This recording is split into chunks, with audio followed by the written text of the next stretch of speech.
kvöld og velkomin í Kastljósið.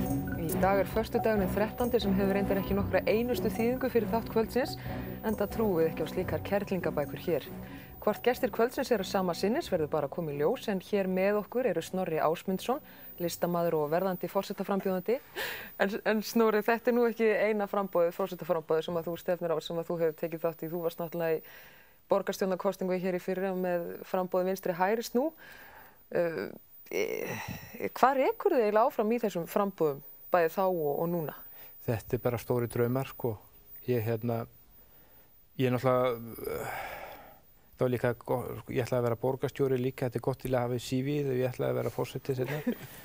Og í rauninni, ég náttúrulega náði mínum takmarki, ég var borgarstjóri, þó ekki nema bara í 2 daga vegna þess að ég held sigurhátíðina 2 dögum fyrir kosningar, þannig að mér leið eins og borgarstjóra allavega þessa 2 daga. Já. En finnst þér það eitthvað skrítið þó að sumir haldið þið bara fram á að sérst að grínast með þessu? Fíbla þjóðina þess? Fólk náttúrulega má hafa sína skoðanir og fólk upplifir, fólk hefur fordóma og fólk verður bara að fá að hafa það. Fólk má alveg vera þröngsýnt, það er ekki glæpur, sko. Nei. En þú ert nú ekkert mjög gamall maður, fæddur 1966, þú ert svona rétt skriðin yfir mörkin til þess að mega bjóða þig fram. Já, já. Finnst þú ekkert of ungur í embættið? Nei, það stendur í lögum að sé 35 ára aldurstakmark og ég búinn að vera að bíða eftir því þangað til núna, þannig að nei, ég held að veitir ekkert af, sko, að fá ungan og jákvæðan mann í þetta embætti. Ég minn náttúrulega, ég hef ofsalega mikla trú á jákvæðni og er ofsalega jákvæður einstaklingur og ég langar svolítið að nota embættið til þess að breiða út jákvæða strauma. Já. Hvernig þá? Hvað ætlar að gera þegar þú ert orðinn forseti? Ég ætla að veita fálkaorðuna til dæmis. Það hafa þið nú gert á undan þér líka? Reyndar. Hins vegar, sko, hann veitir ekkert af svona jákvæðni eins og að peppa fólki upp og hrósa fólki eins og til dæmis með fólk. Ég fór þetta hugleiða þeim mitt, sko, sá mig alveg fyrir veita til dæmis 2 fálkaorðuna fyrir sín störf. Já. Og ég hefur reyndar verið að veita verðlaun, sko, reyndar í öðru nafni og mér finnst alltaf gaman þegar ég er að peppa fólk upp og hrósa. En þú ert kannski ekki alveg að gera þetta bara fyrir þig? Hvað segirðu? Þú ert kannski ekki að gera þetta bara fyrir þig að bjóða þig fram? Nei, alls ekki. Þetta er svona meira líka, þetta er líka köllun, sko. Þetta er svona blessun sem blessun drottins. Mér finnst ég hafa blessun frá Guði til þess að taka við þessu embætti. Þú virðist vera svona í einhverju sambandi við Guð vegna þess að við munum nú eftir því að þú bauðst hér í Kringlunni til sölu syndaaflátsbréf sem að sumum þóttu nú ekki kannski alveg nú góðir pappírar. Þú máttir ekki gera þetta. Nei, mitt. Rifjaðu þetta aðeins upp fyrir okkur. Já, ég sem sagt fékk leyfi frá almættinu til þess að veita syndaaflátsbréf eins og páfinn gerði hérna fyrir á öldum. Og ætlaði mér að nota peningana í stórhuga áætlanir. En ég fékk leyfi til þess að vera í Kringlunni en þeir fengu eitthvað samviskubit og örugglega verið skammaðir eða eitthvað. Þannig að ég var beðinn að hypja mig og sagt að þessi vöruflokkur væri ekki æskilegur í Kringlunni. Og þannig að ég færði mig niður á Nýlistasafn og þurfti að láta mér það nægja. En fólk sem fekk sér bréf og er ennþá að fá sér bréf, því líður miklu betur. Já, það ekki. Væru þið til í að kaupa syndaaflausn hjá honum Snorra? Absolutt. Ef þetta er frá Guði, já. Það myndi koma sér mjög vel. En hvernig svona, svo spyrum við ykkur nú, þið nú kannski svona marktækt úrtak hérna af þjóðinni, 2-2, hvernig líst ykkur á forsetaframboðið hjá honum? Bara rosa vel. Bara mjög vel. Bara þeim fleiri því betra. Við vitum það núna, Snorri, að sumarið hjá Ólafi fer í enskunám og Ásthildur verður í boltanum, en hvað gera listamenn á sumrin? Já, ég er að fara myndlistarsýningu núna 19. júlí, er ég að opna í gallerínu sem við vorum að opna, 10 saman, Gallerí Kling og Bang. Og ég er svona að vinna þessu núna og opna þarna sem sagt og svo fer ég í framhald af því, fer ég hringveginn. Þú ætlar að fara hringveginn, já? Já, til að kynna frambóðið og veiðatkvæði. En á þessari myndlistarsýningu, er þetta bara verk eftir þig eða líka eftir köttiðinn kannski? Nei, þetta er eftir mig. Það er unni svona minn hugar. Þetta eru svona meira tal mitt, samtöl mín með Guð. Já, en fyrst að Fyrst að Sigmar minnist nú á köttuðinn, að ég er ekki viss að kveikja allir á þessu köttur og listaverk, hver tengingin er. Segðu okkur aðeins frá kettinu þínum og listnað hans. Listakötturinn Loki?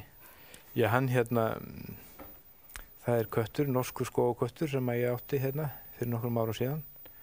Og á þessum tíma þá, 97 gerist þetta, þá rak ég galleri í Listagilinu á Akureyri og það var datt út einn sýningin og ég var búinn að vera að hugleiða þetta lengi að vera með, láta köttinn mála því hann var alltaf að klína sig út í málingu og svo loksins var að því og þetta sló bara svona í gegn og Listasafn Akureyrar fjárfesti 4 myndum og það seldist eins og heita lumur en listamenn á Akureyri þeir voru eitthvað betrir og fannst þetta frekar svona yfir þá gengið og hvers vegna þá?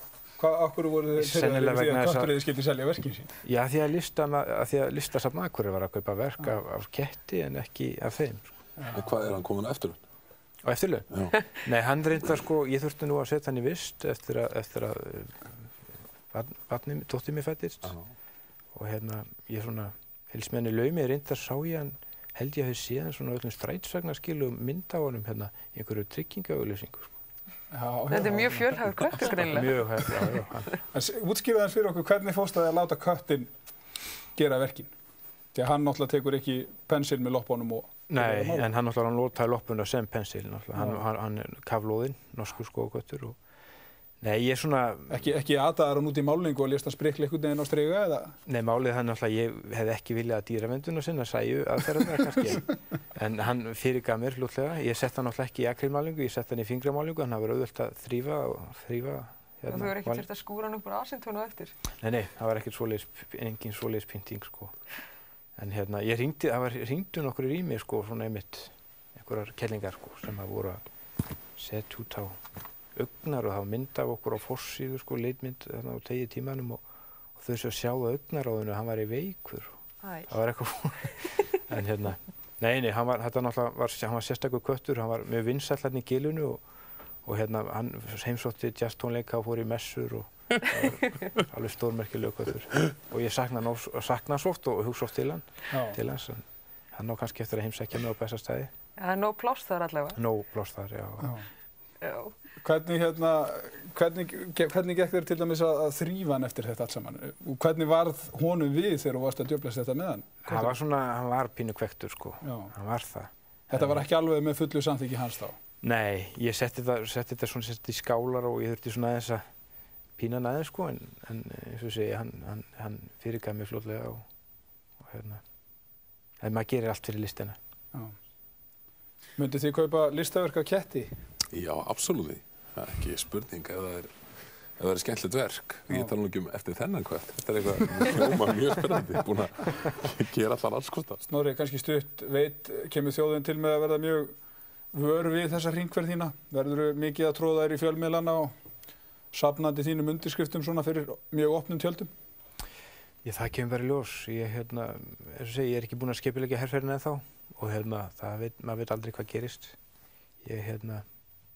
Gerir maður ekki ýmislegt svona til þess að ná athygli og eins og stelpurnar gerðu þetta með fótboltann og ég fór nú að hugsa á með verðlaunin það stendur til að vera með myndlistaverðlaun. Það er svona hugmyndið með það og það er einmitt líka til þess að fá fólk til þess að huga svolítið meira á myndlistinni. Þú ætlar að gera það þegar þú ert orðinn forseti? Ég ætla algjörlega, ég ætla að opna sýningarsal á Bessastöðum. Það er eitt af kosningalofurðum Snorra hér í kvöld þá en við verðum að fara að segja þetta gott hjá okkur hérna. Þökkum gestum kvöldsins kærlega fyrir komuna.